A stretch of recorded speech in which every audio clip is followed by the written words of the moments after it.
Amigos! Antes de começar o vídeo de hoje, gostaria de convidá-los a serem membros aqui do canal. O custo é bem pequeno, mas será uma grande contribuição com o meu trabalho. Agradeço de todo o coração. A palestra de hoje é Pergunte o que eu lhe darei. De Neville Goddard. 17 de dezembro de 1963. O assunto desta noite é: o que você deve me pedir? Esta história encontramos no livro do Gênesis, encontramos no livro de Samuel, e repetimos novamente no Novo Testamento. Realmente começa com: o que você vai me dar? E isso está em Gênesis. Então ele disse: não tenho filhos, não tenho herdeiro. E um menino escravo em minha casa será meu herdeiro, e foi-lhe dito: o escravo não será seu herdeiro, seu próprio filho será seu herdeiro. Então somos informados, quando o sol se pôs, um sono profundo caiu sobre Abrão, e um pavor e uma grande escuridão caíram sobre ele.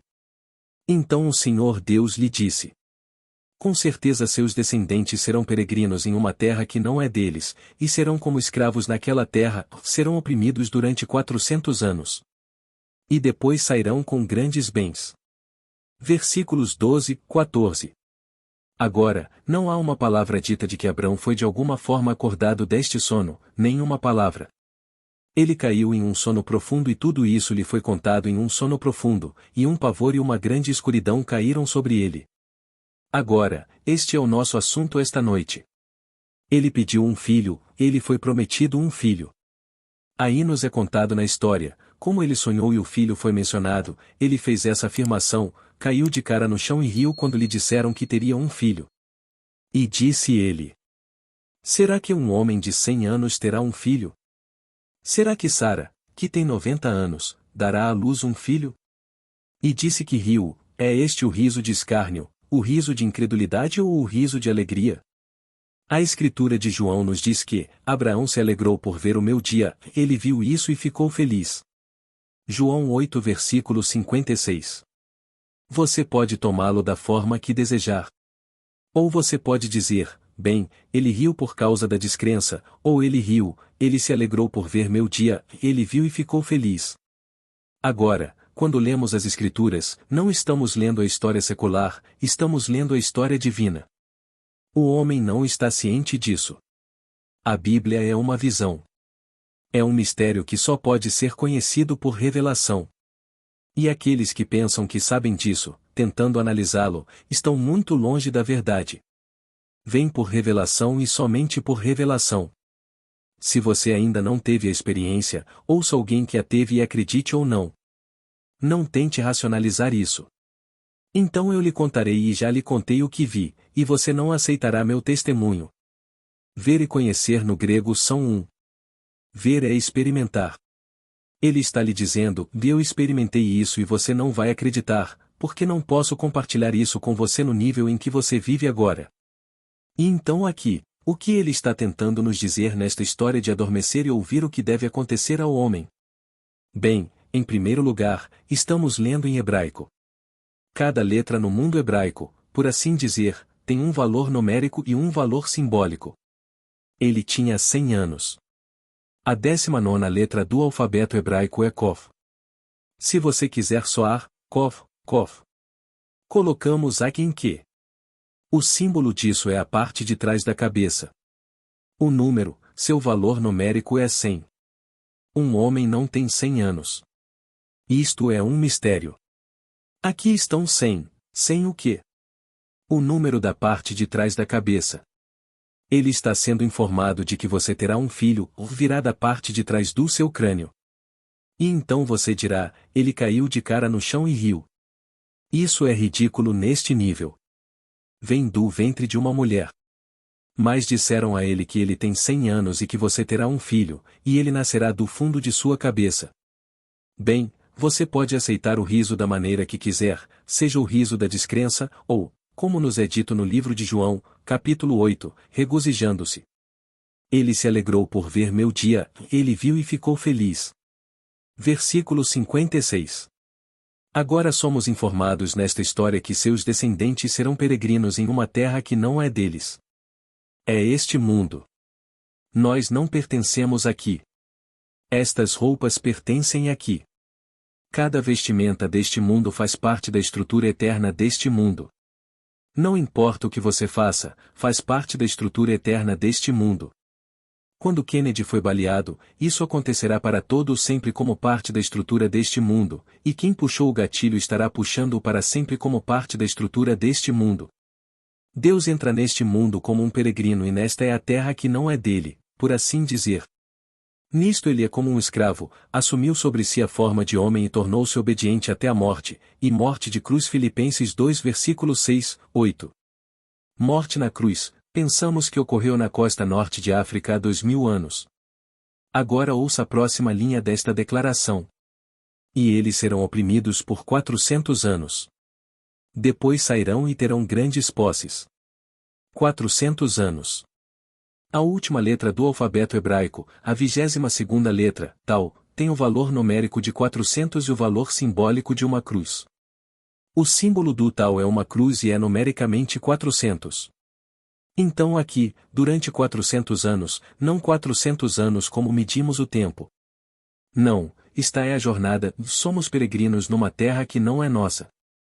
E enquanto viajamos somos escravizados, e enquanto estamos escravizados somos oprimidos pelo tempo que leva para sairmos com grandes posses. E a posse não é apenas o reino de Deus, possuiremos não apenas o reino, possuiremos o rei. Ezequiel 44 versículo 28.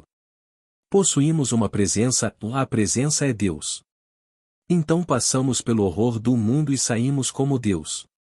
Deus se torna como nós somos para que possamos ser como Ele é. Então essa é a história desta jornada que é uma jornada horrível, um horror terrível. Mas no final, possuímos um grande homem, e grandes posses, e possuímos uma presença, e a presença é Deus. Todos os fins são fiéis às origens, e se a origem é Deus, o fim é Deus. Você vê campos além. O gergelim era gergelim, o milho era milho. O silêncio e a escuridão sabiam. E assim nasceu o destino de um homem. Luz da Ásia. Então a origem é Deus e o fim é Deus. Não há nada além de Deus. Portanto, nesta história ele faz a afirmação: antes que Abraão existisse, eu sou. Seu pai Abraão se alegrou por ver meu dia, ele viu e ficou feliz. Eles lhe disseram: ora, você ainda não tem 50 anos e viu Abraão? Ele disse: antes que Abraão existisse, eu sou. Então estou diante de vocês agora, estou chegando aos 59 anos, e ainda assim sei que existe um Davi, pois Davi é meu filho. Um pai não é mais velho que seu filho? Ele não me chamou de pai? Davi não me chamou de Senhor? O que vocês acham do Cristo? De quem ele é filho? O filho de Davi. O filho de Davi. Por que então Davi, em espírito, o chamou de Senhor? Se Davi o chama de Senhor, como pode ele ser filho de Davi? Mateus 22 versículo 42. Mas você ainda não tem 50 anos. Não importa. Você diz que ele está a 3.000 anos deste momento? Bem, ele me chamou de pai. Se ele me chama de pai, não sou mais velho que ele? Bem, ele me chamou de pai.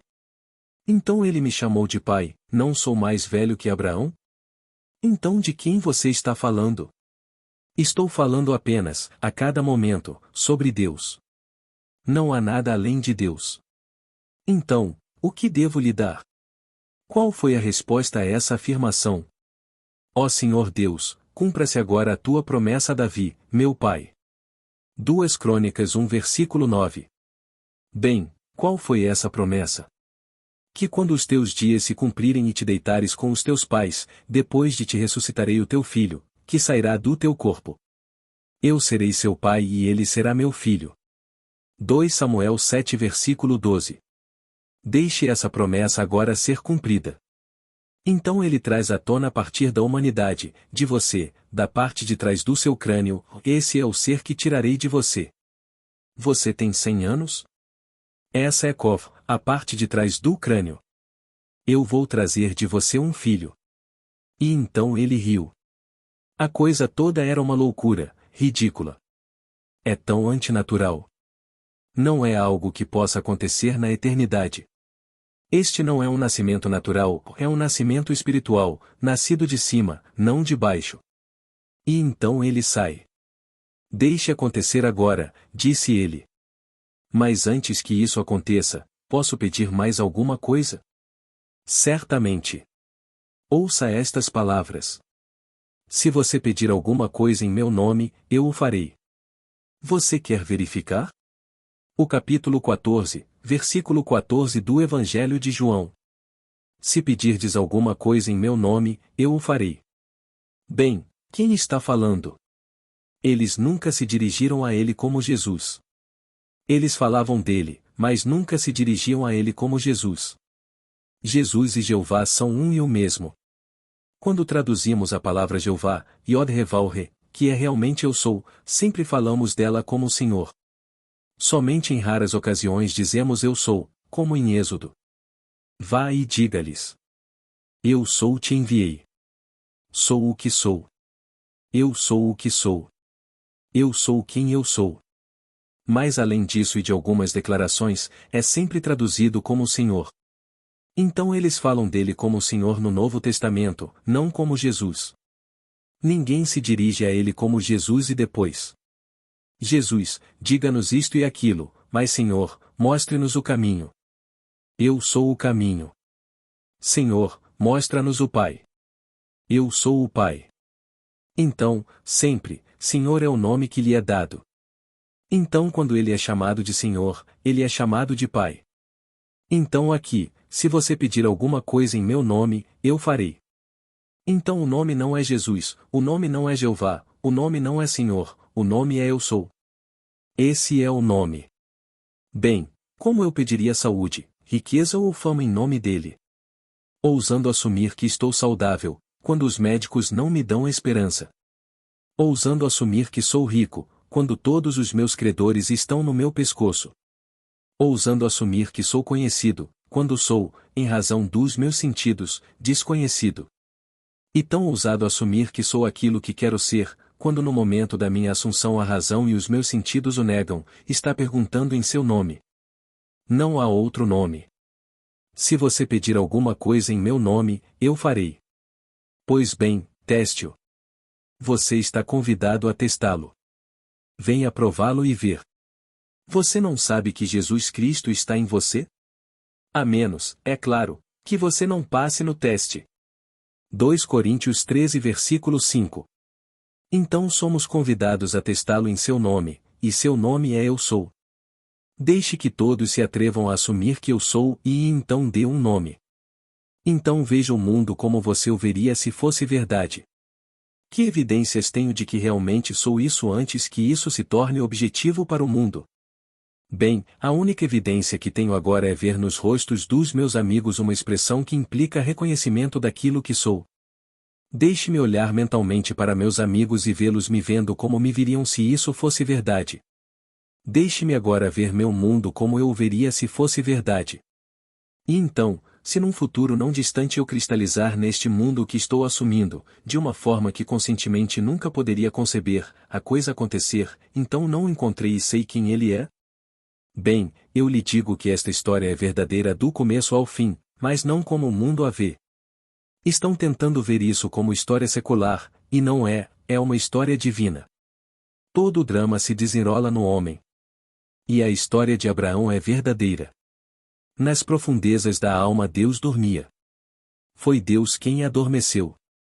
Foi Deus quem caiu para fazer filhos, para nos trazer ao mundo como filhos.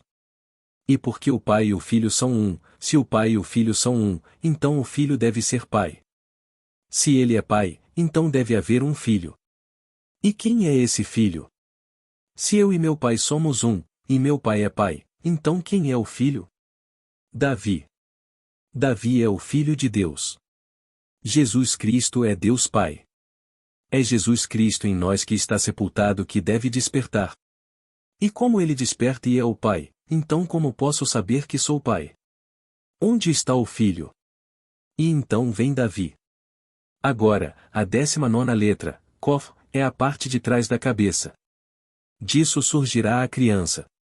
Você vai nascer direto da sua cabeça. Estou falando por experiência própria ou não estou teorizando.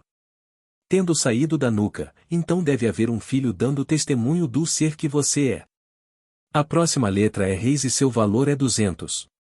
Seu símbolo é a cabeça, mais o topo da cabeça, a cabeça inteira, mas, acima de tudo, o topo da cabeça.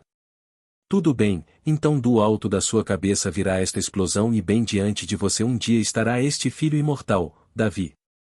Você olha para o rosto dele e vê David e ele te chamará de pai. Agora você tem apenas 50 anos. E você ainda não tem 50 anos e conhece Davi? Sim. Antes de Davi existir, eu sou. Bem, eu sou é o nome de seu pai. Seu pai se chamava Jessé, e Jessé é qualquer forma do verbo ser. É eu sou. E então ele te chama de pai.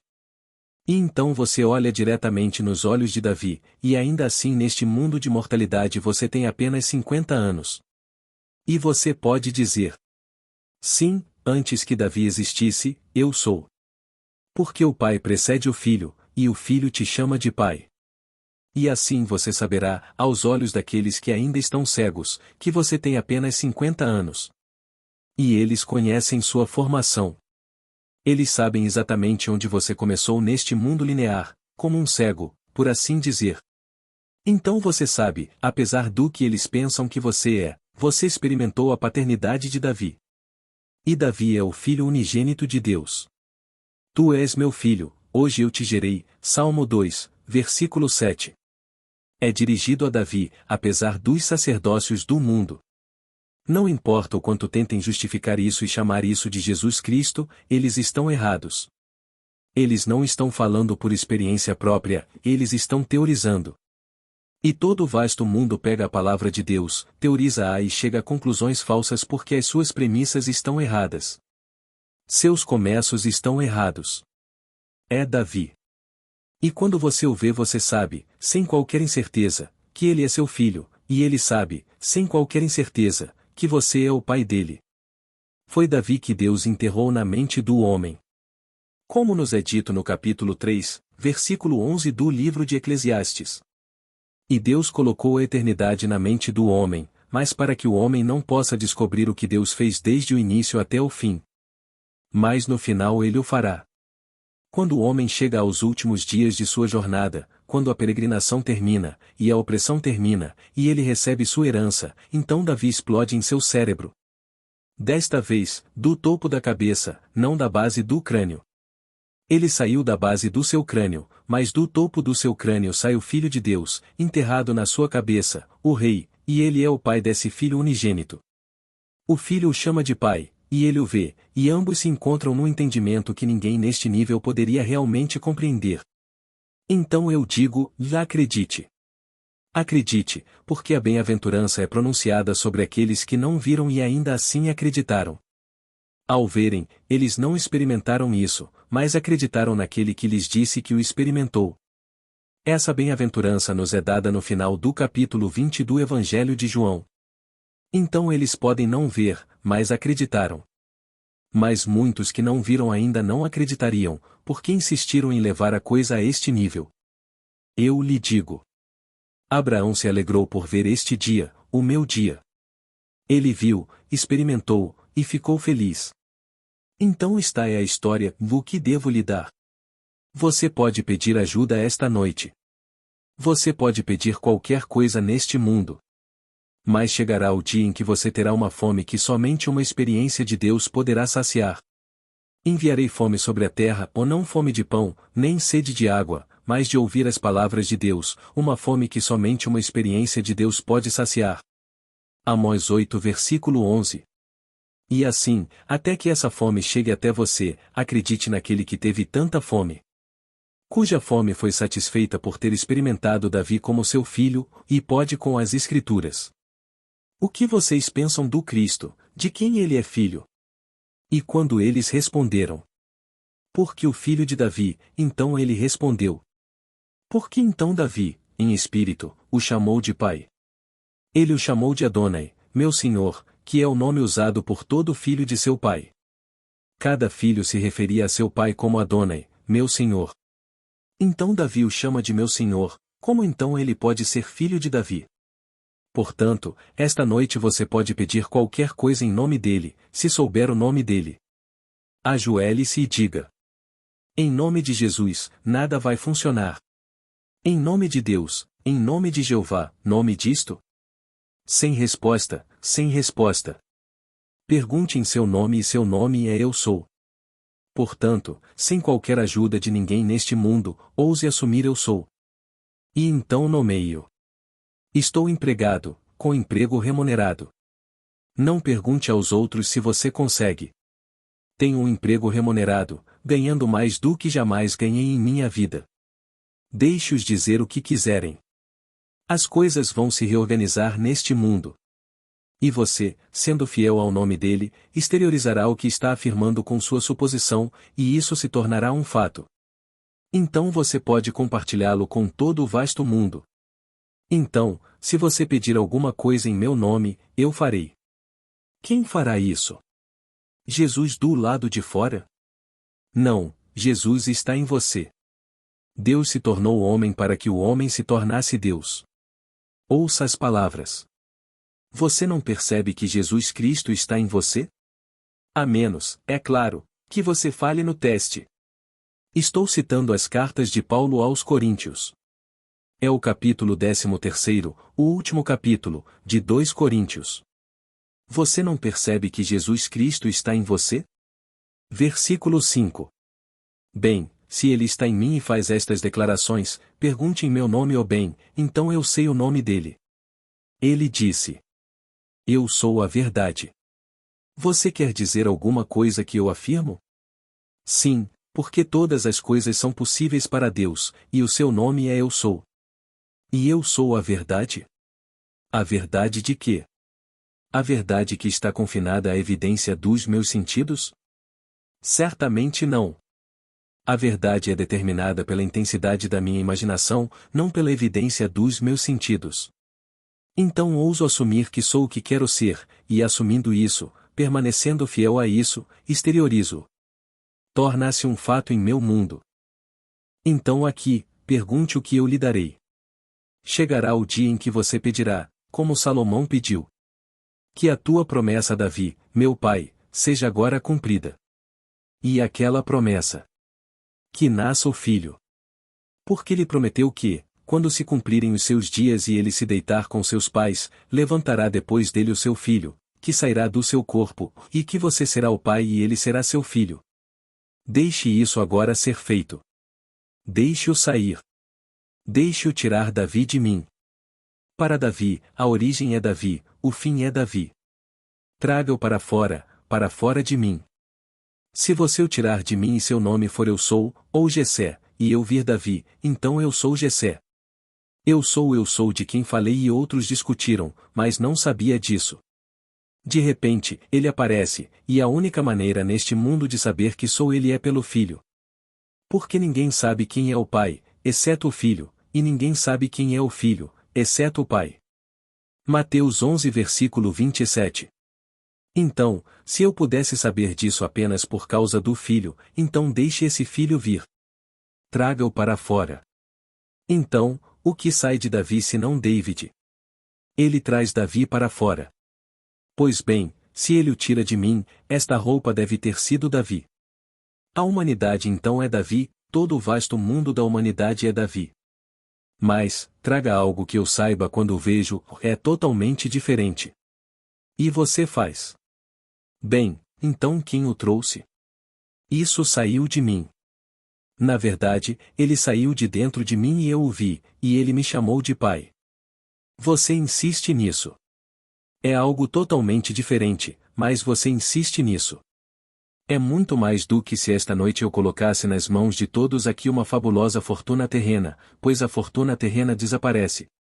Tudo murcha, tudo desaparece como fumaça, mas isto de que falo nunca passa.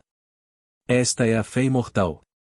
E assim, você pode ter qualquer coisa neste mundo que quiser, mas qualquer coisa, se você pedir em nome dele, e o nome dele é Eu Sou. Mas chegará o dia em que você terá uma fome que não existe neste mundo. Você pode ir de palestra em palestra, de lugar em lugar, e nada poderá satisfazê-lo, a não ser uma experiência de Deus, para saber que Deus realmente existe. E Deus é uma pessoa. Você é uma pessoa. Bem, Deus é uma pessoa em seu próprio ser. Ele se torna você e te eleva através dessa experiência horrível que...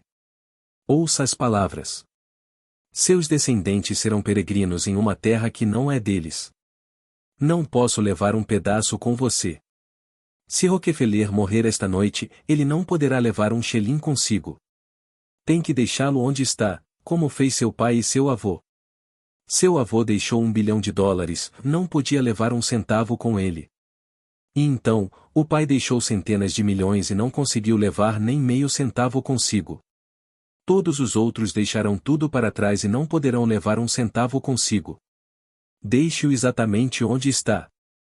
Assim, eles estarão em uma terra que não é deles, e enquanto estiverem nessa terra, serão como escravos. Quem não é escravo? Rockefeller pode comprar saúde com bilhões de dólares. Ah, sim, ele pode ter todos os médicos do mundo, todos os serviços dos médicos, mas não pode comprar saúde. Eu sei que as pessoas vendem saúde em garrafas e em lojas de produtos naturais e todo tipo de coisa, e aqueles que dirigem os pequenos negócios em suas lojas de produtos naturais morrem tão jovens e tão dolorosamente quanto os outros. Então todos têm a mesma saída, com todas as suas coisinhas, te vendendo todo tipo de coisa. Você viverá para sempre. Aos 40 você lê seu obituário. E então, eles desempenham todos esses pequenos papéis. Eles são todos escravos neste mundo. E eles serão, como nos dizem, oprimidos durante 400 anos, enquanto usarem a cruz da carne. Esta é a cruz na qual Jesus Cristo foi crucificado, não uma cruz de madeira. Esta cruz, estes são os 400 anos, o tal, a 22ª letra do alfabeto hebraico. É sobre isso, ou não 400 anos em termos de tempo, mas o tempo que for necessário para me trazer à tona. Há uma nota desconcertante no capítulo 28 do livro de Deuteronômio, que eu não me preocuparia, mas todo o capítulo implica que o tempo não é realmente medido como entendemos o tempo, que se bem no final do que deveríamos pensar que seria toda a jornada, começássemos tudo de novo. Comece tudo de novo.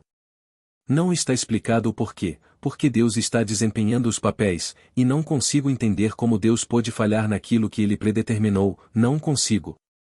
Mas, no entanto, existe a palavra de Deus no capítulo 28 de Deuteronômio. Mas direi a todos, e não se perturbem com isso. O fim está determinado. Deus não falhará. Ele não falhará, e Ele traz todo mundo para fora. E quando Ele nos tira, somos todos iguais. Somos todos Deus Pai e todos temos o mesmo Filho. Que símbolo neste mundo tornaria você e eu mais um do que ser pai do mesmo filho? Se você olhar nos olhos do meu filho e saber que ele é seu filho, e eu olhar nos olhos desse mesmo filho e saber que ele é meu filho, não somos um pai? Porque naquele dia o Senhor será um e o seu nome um. Seremos um, embora aparentemente muitos. Portanto, é uma unidade composta de muitos. Então, ouve, ó Israel. O Senhor nosso Deus é o único Senhor. Ouve, ó Israel, o Senhor. E a palavra Senhor é o Eu Sou, nosso Deus. Nosso Eu Sou, é um Eu Sou. Assim, todo o vasto mundo de todos podem dizer: Eu sou. E isso forma o nosso Deus. E juntos é o Eu Sou. O único Pai do único Filho, e todos nós somos o Pai desse único Filho, então somos todos um.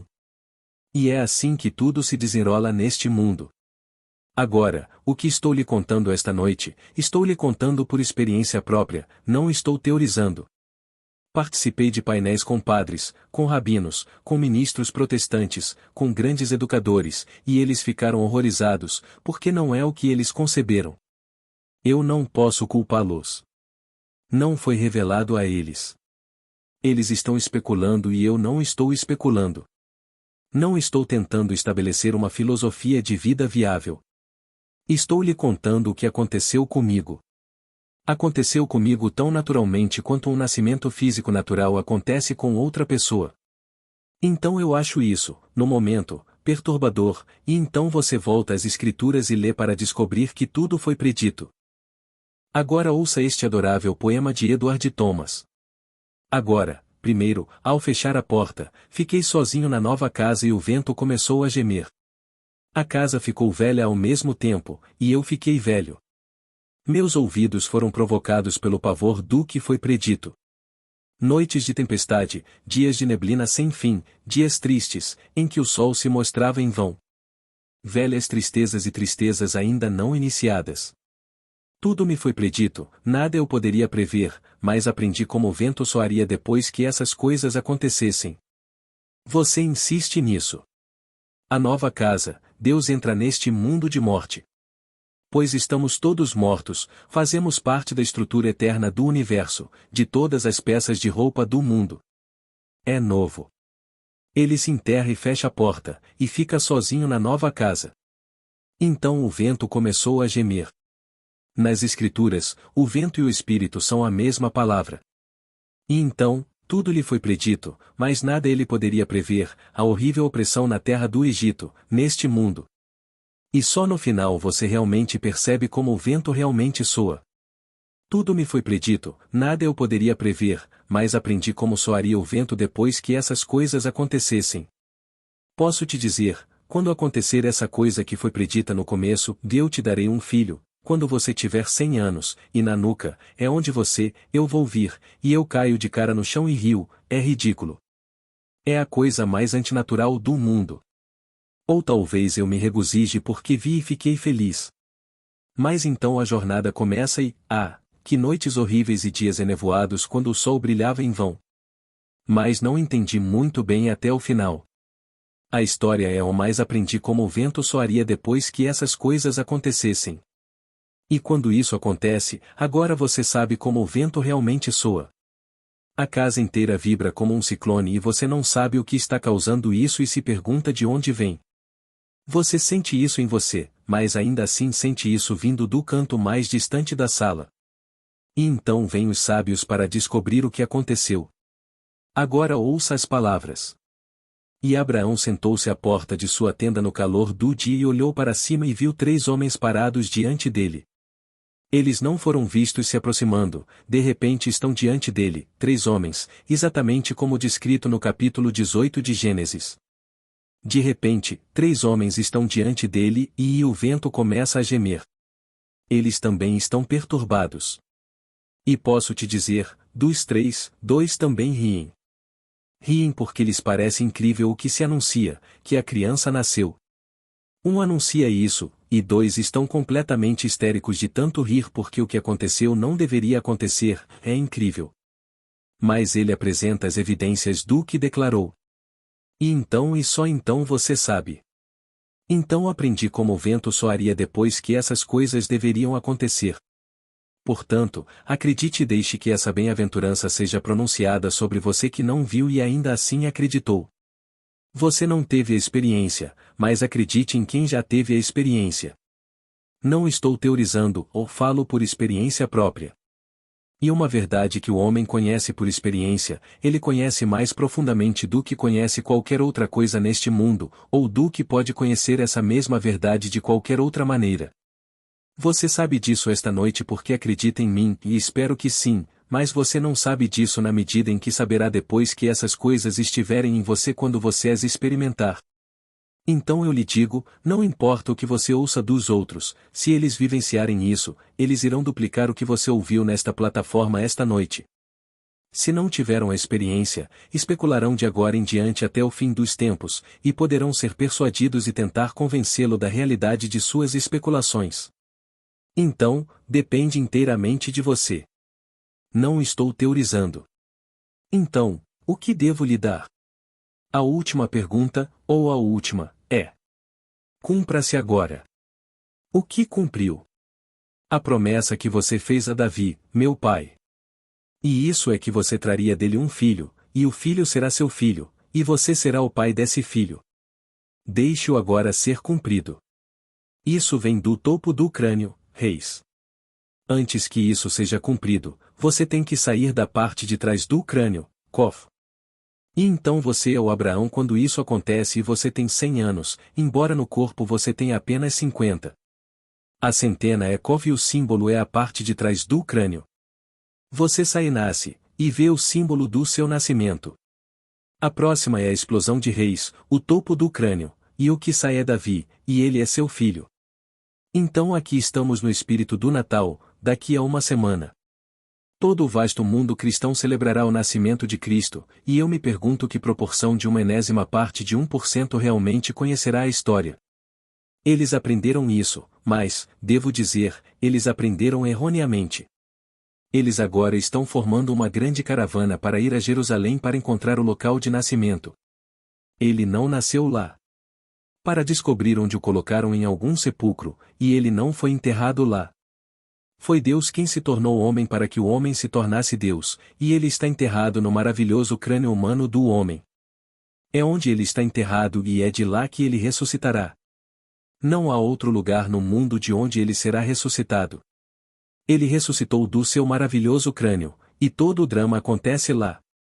E assim, cada palavra das Escrituras é literalmente verdadeira nas profundezas da alma, mas não no nível onde agora o homem se encontra no mundo de César. Agora, vamos entrar no silêncio. E se esta noite você realmente quer uma casa, mais do que você realmente quer o pedido de Salomão, que você lê no primeiro capítulo de 2 Coríntios, se você quer uma casa ou quer um emprego ou quer dinheiro ou quer mais essas coisas, não nem por um segundo deixe ninguém desviar você. Você pode obtê-los. Se você pedir alguma coisa em meu nome, eu farei. Você não precisa pedir o pedido de Salomão, você pode pedir vestidos, ternos, casas, fama, qualquer coisa, mas peça em meu nome. Pergunta inaudível. Resposta. Isso acontecerá com o homem enquanto estiver vestindo uma vestimenta feminina. Como sabes, Deus, quando falamos do homem, o homem não é homem nem mulher. Masculino e feminino são vestimentas que o homem usa. Deus sendo homem, Deus se tornou homem, então ele usa roupas, mas ele não é homem nem mulher. Somos informados nas cartas de Paulo a Timóteo que a mulher será salva, isto é, uma mulher, será salva ao gerar um filho. É erroneamente traduzido como por ter filhos. Mas há uma nota de rodapé para essa palavra e nela você lerá que o verdadeiro grego é gerar um filho, e não gerar filhos. Portanto, a única salvação para o homem é a experiência de nascer do alto. Porque, se não nascerdes do alto, de modo algum podereis entrar no reino dos céus. João 3 versículo 3. E o nascimento de cima está simbolizado no signo da criança. Portanto, quer eu use uma vestimenta feminina ou uma vestimenta masculina, esse nascimento pode ocorrer, porque usar uma vestimenta feminina é o mesmo que usar uma vestimenta masculina. Porque não sou homem e não sou mulher, sou homem. E o homem está acima, e na ressurreição ele está acima da organização do sexo. Porque na ressurreição eles não se casam nem se dão em casamento. Lucas 20 versículo 34. Esse relacionamento pertence apenas aqui. Então, porque está é uma imagem dividida, masculino, feminino, realmente não importa qual roupa eu uso quando isso acontece. Disso estou convencido. Não consigo imaginar esperar para usar uma roupa masculina quando não sou homem. Vem da parte de trás do crânio, e Kov é a parte de trás do crânio, seja você mulher ou homem. É daí que nasce esta criança. É aí que você sai, pois é aí que você está. Pergunta. Inaudível. Resposta. Dependendo da solicitação da noite. Eu tive cerca de 5 ou 6 entrevistas antes de vir à plataforma esta noite, e fiz uma imagem composta, e simplesmente presumi que todos eles estão me contando as coisas que gostariam de me dizer. Pergunta inaudível. Resposta. Minha querida, no que diz respeito ao grande mistério da Bíblia, sinto que isso chega em seu próprio tempo, realmente sinto. Acredito firmemente, como foi dito em Abacuque. A visão tem sua própria hora marcada, ou amadurece, florescerá. Se demorar muito, espere, pois é certo e não será tarde. Portanto, a visão de Deus para nós tem uma hora marcada e não será tarde. Pode parecer tarde para nós. Porque outros dirão de mim, venho de uma família muito, bem, empreendedora. Não temos ministros na nossa formação, não temos artistas na nossa formação, nenhum intelectual na minha formação, somos empresários com os pés no chão e todos eles tiveram enorme sucesso no mundo dos negócios. Um homem me disse em Barbados há 2 anos. Mas, Neville, como isso pode ter acontecido com você? Você é um Godard. Eu disse. O que isso tem a ver? Bem, ele disse, eles são todos empresários. Eu disse, não julgue. Para onde você acha que ele foi? Ele foi com as prostitutas, e os cobradores de impostos, e todos os pecadores do mundo. Ele não foi visto no Sinédrio, eles não lhe dariam abrigo. E as chamadas pessoas proeminentes da sociedade não o receberiam. E aqueles que eram fabulosamente ricos não o recebiam. Embora ele tenha sido mantido, como nos é dito no capítulo 8 de Lucas, por mulheres ricas, e eles mencionaram 3 mulheres e disseram. E outros também lhe deram dos seus bens. Mas ele não foi visto entre as pessoas nobres proeminentes do mundo. E então eu disse a ele, no que me diz respeito, sim, venho de uma família de empresários muito bem-sucedidos, mas não há razão para que Deus não deva, em seu grande segredo, me selecionar para o presente. De qualquer forma, é tudo graça, você não merece. Se você mereceu, talvez eu devesse vir de uma família muito piedosa. Mas a piedade não tem nada a ver com a graça de Deus. E o segredo do seu amor seletivo é o seu segredo e não é conhecido por nenhuma pessoa no mundo. Todo o vasto mundo é ensinado a acreditar que pode ganhar a graça de Deus. Então deixa de ser graça. Você não pode ganhar graça. A graça é um presente imerecido. Mas quem conhece a origem da alma individual? Você está oprimido por 400 anos, e 400 anos não são 400 anos. Podem ter sido incontáveis milhares de anos que vocês estiveram no Egito, neste mundo, na roda da recorrência, como nos foi dito em Eclesiastes. E em um determinado momento, Deus, em sua infinita misericórdia, dá um passo além e redime você no corpo de Jesus. Você está incorporado ao corpo de Jesus, portanto você é Jesus porque faz parte do corpo de Jesus. Portanto, é o seu corpo que ele usa e o seu corpo e o corpo dele que você usa.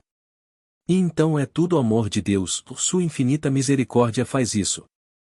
Então, quando você pensa que deveria ganhá-lo unindo-se aos sacerdócios do mundo, ou mudando-se para o Himalaia e sentando-se em silêncio e sendo muito, muito santo, e então não comendo isto ou não comendo aquilo, e não vestindo certas coisas, não usar outras coisas, tudo isso é tentar adquirir mérito. E você não pode por mérito receber a graça de Deus. Deixaria de ser graça. E é tudo graça. Portanto, não posso contar a ninguém o momento em que essa graça brilhará sobre você. Pergunta: querer ir para o Himalaia, ou algo assim, isso é uma indicação dessa fome da qual você falou antes, existe? Resposta: isso eu não sei, Senhor. Eu pessoalmente nunca tive aquela fome de fugir.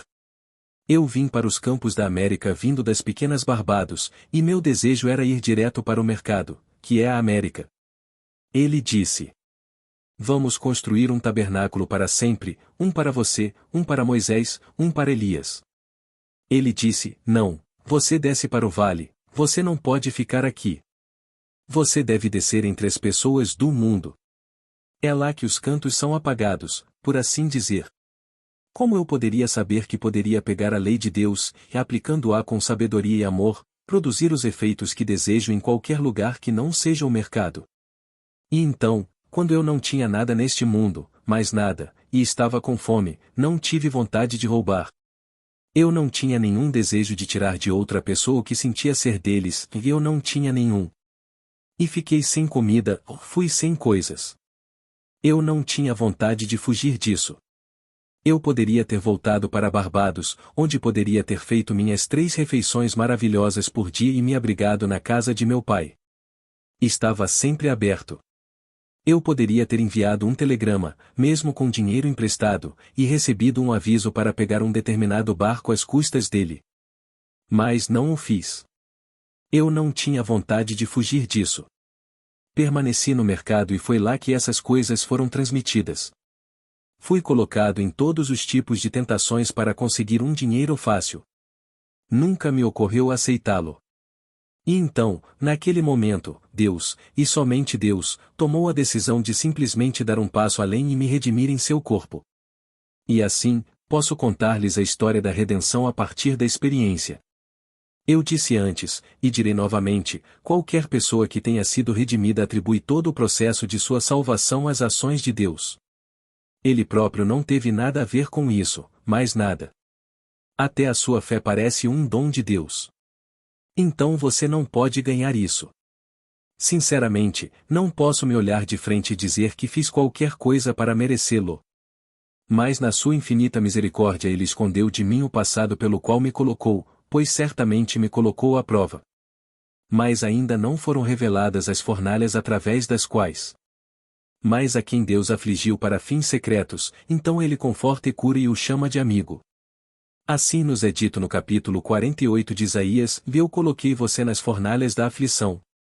Por meu próprio bem, eu faço isso, por meu próprio bem, pois como minha glória deveria ser dada a outro? Versículo 10, e ele não poderia dar a outro. Ele tem que fazer de você um homem segundo o seu coração, que seja o coração dele. Ele não pode dar para outro. E por isso eu digo: desempenhe plenamente o seu papel, desempenhe-o bem, sempre tingido de amor. Se você se sentir tentado a fazer algo que não seja amoroso, eu gostaria que isso fosse feito comigo? Bem, então se você não quiser, então não faça isso. Tente não fazer isso. Mas no final, quando você menos espera,